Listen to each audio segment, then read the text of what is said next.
এই শান্তি কেউ ভাঙতে পারবে না। গ্রামের মানুষের উপর আঘাত হাল্ক মেনে নেবে না। আজ এই গ্রাম আমার দায়িত্ব।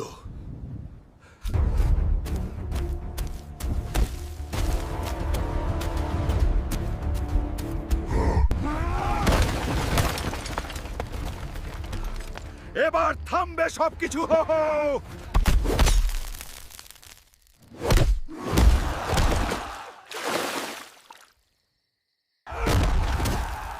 গ্রামের একটা শিশুও কাঁদবে না আজ। ভয় পেও না, আমি আছি।